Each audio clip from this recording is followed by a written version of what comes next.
remain in the city of his refuge until the death of the high priest. But after the death of the high priest, the slayer shall return into the land of his possessions. Now that just telling the consequences after the death of the high priest, not yet answering why the high priest.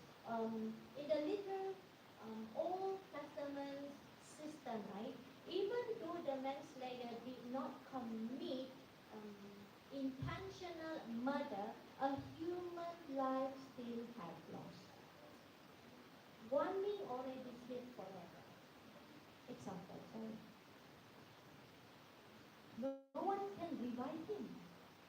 Not the high priest, not Jenny, not myself. Even though I get to revive, he will still not be alive. He will not. And according to the Old Testament, whenever one person died, the land was stained by blood. I want to bring you to Genesis chapter 9 and verse 6. Someone just had to bear the consequences of this bloodshedding. Genesis 9 and verse 6.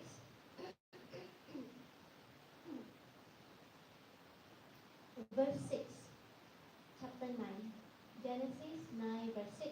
It says that whoso shedded man's blood, by man shall his blood be shed. For in the image of God, you know,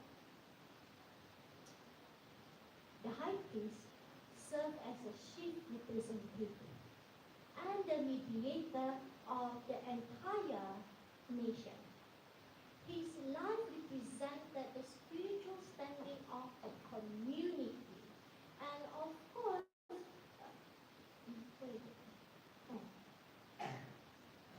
when the high priest died, it, to me and to Jenny, the death is settled. The blood of someone is settled by another person's blood. The reason why God wants this city of refuge to exist is that for us not to have the spirit of revenge. What use is it? And of course, for the other person that did the mistake, will not take for granted I'm still alive today. It's just an accident. No. There is a reason. And I like it that later we will get back to the high priest because we still need to answer the next question, the second question. Do you remember what is the second question? The second question that we want to answer is why there is 6 cities of refuge? Why can't it be 1? Why must 6? For later on, we want to see that the high priest role here actually helping us to see Jesus' role in our life. But please put that in pause, put it in somewhere in your brain. But the first question has been answered. If I were to ask you, what is the city of refuge? Are you able to understand now? You understand, right? You get it, right? You know what is the city of refuge? Yeah? Okay, it's okay. So while none of us wish to be a manslayer, it also means that none of us are in the Old Testament time. Today is 2026. Tomorrow, next year is 2027. Last year was 2025. Yesterday is 2026. Today 2026. Tomorrow 2026. What am I telling you? Is this law practical to us today? Well, physically, no. But spiritually, yes, very much practical. And it helped me so much. How is it my relationship with God? And I hope you can see that with you too. Let's go to Matthew chapter 5. I want us to see what Jesus said about this because he said something about it. Matthew chapter 5 and verse 21 and verse 22. Verse 21 and verse 22. Matthew 5. I read, ye have heard that it was said by them of old time, referring to the Old Testament, thou shalt not kill. whosoever shall kill shall be in danger of the judgment. And we know what is the judgment. But I say unto you that whosoever is angry with his brother without a cause shall be in danger of the judgment. You see some connection here in verse 22. First, Jesus is talking about this system that we just gone through. And then he said, whosoever is angry with his brother without a cause shall be in danger of the judgment. And then there is few more things that he said.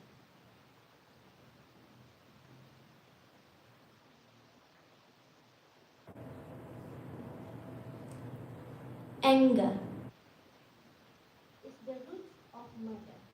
It's something like this. Anger is like a seed. And you keep on watering it, maybe a few days, few months, few years. But slowly, it had to come to a moment that I must kill.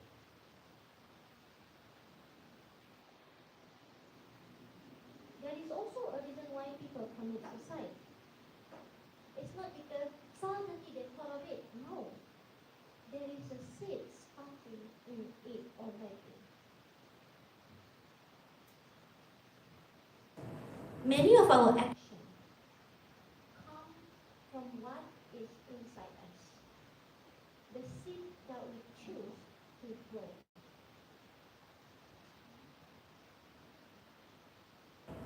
Well, let me tell you a story of mine. I mean, I did not kill anybody, okay? It is a story of mine that I think is very much related to this also. I used to think stress is stress lah. People can move forward with stress, and I think stress is a very good motivator. There is a good in that, there is a bad in that. Recently we went to Korea, you know about Suriname. I was not happy going there first. I'm like, what am I going there for the health center? My health center is better, I think like that, okay? But then when I reached there, nothing new, really nothing new. But it's just that something stood out more. Something stood out more. Well, I was so, not so, what do you call that, excited. Yeah, excited to go there. I've learned that God giving me something, and because of that, I received healing.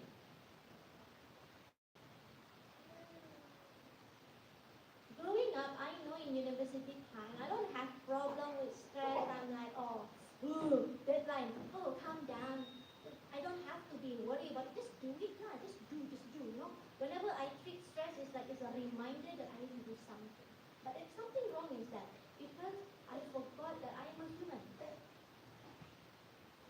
There is a limit to human being mind, mental strength, physical strength. And this stress, well, I was not knowing that. It happened all the way when I was, how old am I? I don't know, when I was in university. I just don't remember what age already. But it was the worst time when I was in my practical time in the hospital. There was this small patch, very small. I didn't provide you a picture. I hope I can. There is a small patch that started on my right thigh. Calf. Sorry, this is a calf, right? Yeah, calf. And I'm like, what is this? So I'm like, never mind. So I continue on with my work, in the pharmacy and so on. While also I don't know what am I stressful about, but I know there is some stress, but I don't know what it is at that time. So I live on with my stress. I learn how to live with that stress, with that wrong thinking. I don't know about you, but I had that, some of the sentiment in there, anger in there, and it was there. And it started to become big. As big as this, something like this. And I began to be worried. What is this? What is this? It looked like a wound to me. Yeah, learn about ANT in that school, but apparently still not smart enough to know what is that. So I go to the doctor in that hospital. What they did is that, okay, you just need to clean the wound, give me this medicine, and so on. And I'm like, okay. And after some time, I go back again, doesn't go away, already clean well, and so on and so forth. And it's already become so big, really big on my calf. And by then it's already become big, or it's also spread out to many places of my leg, on my right leg only. Nobody see because, well, that place we need to wear long pants, so it's fine. I don't feel shame. Nobody see at that time, I thought. But then when it becomes so spread out, I began to worry. I go to the doctor, and the doctor, give me another medication. It's a cream, and also another pill. And look at it. Oh man, this is steroid. Okay, never mind. I was thinking, as a pharmacist, we just think that, medication is good for us. It's good for us. But of course, we also know the side effect of steroids has never been good for a long term. But I still take it thinking that I'm still young. Oh, well, before that, I still don't know about God. I was still searching about God and what is my calling. Yet baptized. No, I was baptized for about 2 years in Adventist church back then. And I found out that, hey, this thing really works. Medication works. It's gone. I stopped using it. I'm free from medication. After 2-3 days, it comes again. The same spot, same seriousness. Whew! But I learned to live with this disease. I don't know what it is. No, I cannot say it's a disease, but then I don't know that it's a disease. It's just a skin infection, I think. So it just needs some time, I think. So I wait until to the point that I'm in Aden here. Well, there is a help desk here, right? I'm not a help desk. I was a student. My purpose to come to Aden at that time was like, it's because I had some curiosity. I was thinking, Mr. Pham speak in a conference. He's talking about Jesus used natural remedy to heal the sick, and I was there. What natural remedy? Nowadays people use medication, go to the doctor. What, Jesus? What natural remedy? And I'm like, but I have no facts to tell him that this is wrong. You have a very wrong thinking, Mr. Pham. Actually, I don't know that he's the president of Anon, so I was just thinking in my brain. And the reason why I choose his workshop is because I don't know, the title of the workshop in Christian back then is so strange to me. The apocalypse? Wow, what a big word, right? And like, what is that, I don't think I want to go there. Never mind. And then another one is about relationship. I'm like, I'm not interested in relationship, never mind. And another one is, I forgot what it is. Oh, prayer. And I'm like, prayer is something easy, never mind. But I understand this workshop now. Medical missionary. I don't understand the second word, I understand the first word, medical. So I'm like, let me join this workshop. And I went there and I even natural remedy. Who is this man? And I didn't know that I actually went to his school, to Anon, this place, to join a camp there. It's a beautiful place back then. Back then. Now also. And I was like, so I was struggling, right? The last year, after I finished my studies and so on, I went back to my house and thinking, what should I do? Of course, the obvious thing is become a pharmacist. What am I thinking, right? But I'm still thinking, what am I supposed to do? Because I don't like to work in a hospital, apparently giving people medicine and look them bye-bye and come back again with the worst condition. I just don't feel that fulfilling my life. And back then I realized that God has a purpose. And I don't know what is God's purpose for me yet. No.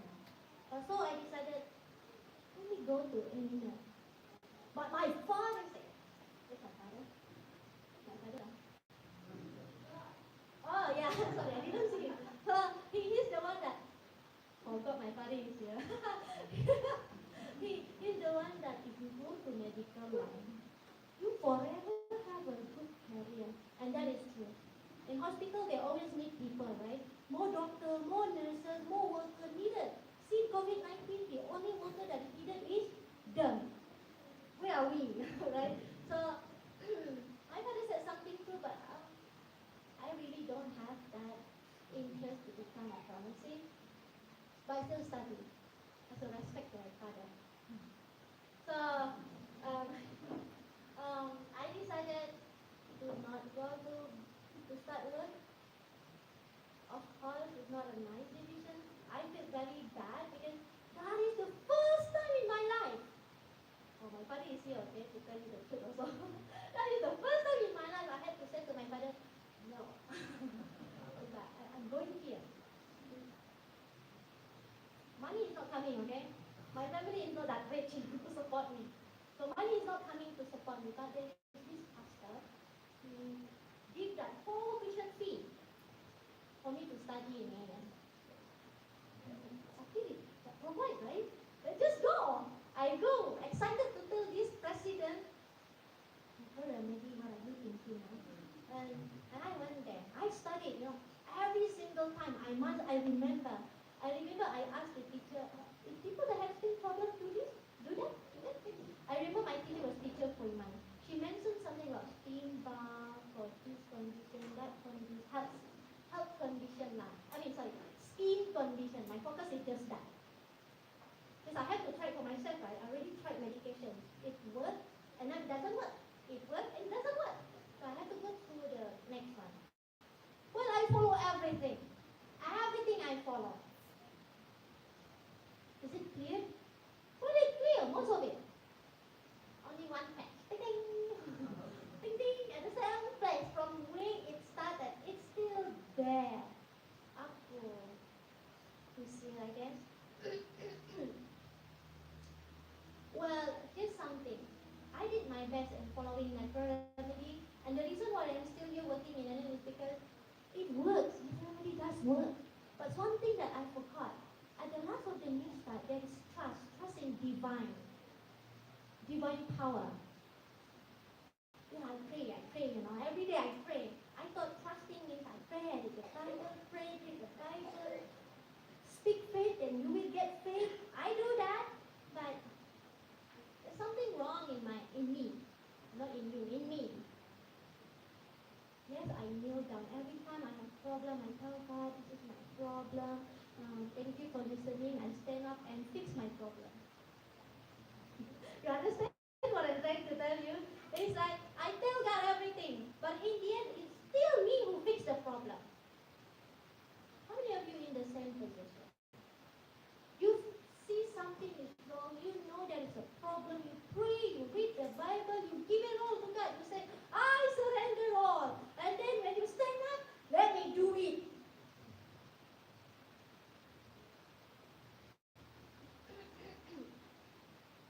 Well, I was, to tell you this testimony, I was so shameful.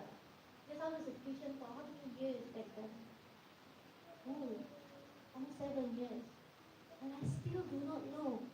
I need to be found to be filled with this divine power. Yes, I pray. Yes, I have problems. Yes, I have stress. I pray.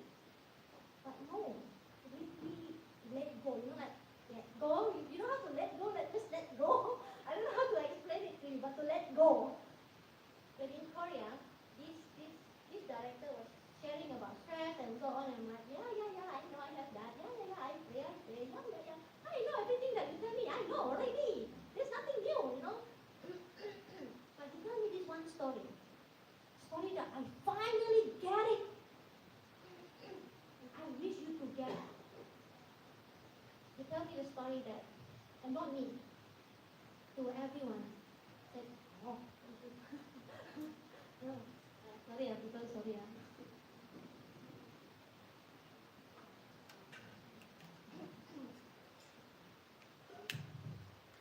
Water is nice. Yeah, there is this story that he told. There is one boy. I know, it's his story. He and the son went to a vase shop. You know what a vase? Where people put the flower. Normally it's something that can broke that kind of vase. So, yeah, thank you. Something like this, but breakable one. So his son broke one. I don't know how many, maybe broke few, but it broke something, the son. And the owner was so angry and scolding or something. In Korean, I don't know how to say. And the father was like, what's wrong, son? And without asking the price, he said this, I pay for him. I pay for him because he is my son. From that moment, something just ping in my brain and come to my heart and come to my knee to pray. Why? Many times when we have problems, we want to fix it, right? Oh, I broke the vase. Okay, I will find money. I will pay it for you, but you need to wait. I will solve it. But God is just there. Let me take responsibility. And then you said, thank you for listening to my prayer, but let me take my responsibility. I will fix it. I will find money to pay back the vase. No, God just said, let me pay for it. Let me take responsibility. But many times I go back and forth with God. I will fix it. He said, no, let me do it. No. Something like that. How many of you are in my case? Something like this. God said, give it to me. Let me fix it. Not you kneel down, surrender, and then you stand up and you take it back. Not like that. That's what happened to me. And I realized, and I cried so much. Yeah, lady like to cry, and I like to cry. And I cry, and I cry. Oh, sorry. I pray, and few days there, right? Until few days, I was there. You know, the food day in Saronan is that, yeah, the place called Saronan, Korea. The food is, you have no choice. Actually, you have choice. Sorry. They just prepare everything there. You want, you want. You don't want, you don't want. It's just that kind of setting, you know. In Aiden, you want, you want. You don't want also, you don't want lah. You know, the same thing, right? If you don't like salad, you don't take salad, right? If you want cashew, just take cashew. Up to you. But over there, they don't know that, you know, I cannot eat this, I cannot eat that, because, you know, my skin condition called eczema is not allowing me to eat that. I cannot explain that to them. In Aiden, wow, people know, people in Aiden, wow, LORIA cannot eat peanut, cannot eat soya nut, cannot eat that, cannot eat this, that, all that peanut. They have to cook for her. But never mind, we cook. Very kind Aiden people. So, the thing is, there's no option for me. There is an option. What I'm trying to say, there is no options of food that I can choose. Yeah. So if I want, I want. So all the time I've been following whatever diet that I've been taking, not to take whatever it is. But sometimes, because I don't know, this one is soy. Soy? And then sometimes this one can be wheat. I don't know. I'm like, but I already learned it, right? So I pray. Every time I pray, it's not God, I accidentally eat this, sorry. No, it's not about God. I pray to God, I already know that my stress is not because of what it is, but it's because I did not fully surrender it to Him. Every single time. I always take it back whenever I surrender and take it again to Him. This time I just want to take and then go like this. You know, like that. So, after I've learned that, one morning, I wake up. Of course, because I'm still alive. I woke up. And then there is a thought came to my mind. It says like this, check your skin. And it's not Guan-Ming, it's not him. It was like, check your skin. Early morning, the moment I open my eyes, I have this kind of thought, check your skin. And I'm like, why I need to check my skin early in the morning? My skin is still there. Check your skin. Okay, I checked, and I was so surprised. Back then, okay, Diction and Guan-Ming can testify these two differences, okay? they said they know my skin condition back then was so bad in Korea because of the weather, because of the food, and that morning, I showed it to my husband and said, look at my skin. And I'm like, look at it. Yeah, you don't know what happened? It's not completely gone, but there was some patch here actually when I went to Korea, and just subside. This one is totally gone. Sorry, it's gone completely. I have 3 patches on my leg of the eczema very itchy. But at that time, no medications, no nothing. One patch, two patches, dried. Dried and there's no trace of it. It's like a baby skin, something like that. It's like, really? You know, like, and there's left with one patch. And I constantly remember this one patch, don't teach me to constantly surrender to God. Not like I pray and then stand up and take it back. Not that one. I pray, I surrender and really, God is going to take it like it. I'm not going to fix it. God is going to fix it. Up to today. This one, I have two witnesses again. Goi and also Kenny. Over there is no rice. Yeah, that's why I miss rice now. There's no rice. There's only wheat. Oh, that's buckwheat, but it's not every day we see buckwheat. And buckwheat to eat as a rice, something strange for me. But we do eat a little bit. And there's oat porridge. Oh, right, that one. And yeah, every single day is bread. So what do you expect? Of course I eat bread every day over there. There is soy milk. Of course I drink soy milk every day. And up to today, there is not a single reaction to my skin at all. Nothing. And I can only say, oh God, really need to pray constantly and let it go. It's the same with these people that is the manslaughter.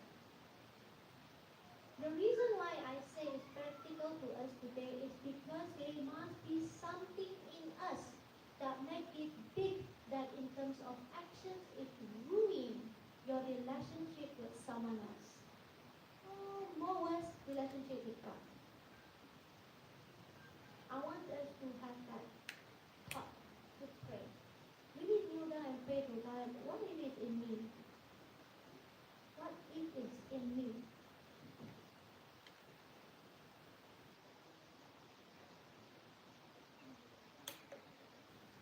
You know, if you only see the city of refuge as someone that physically murdered someone, we are all innocent, right?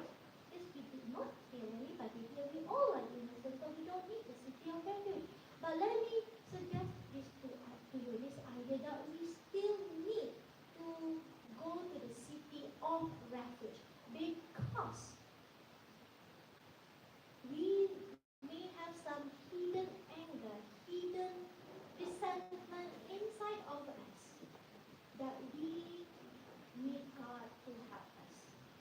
We need to urgently find the mercy and grace of God to go through with this. Just now I said that the manslayer, they need to stay in the city of refuge until the death of the high priest. Let me bring you to the book of Hebrews. Please go with me to the book of Hebrews chapter 2 and verse 17.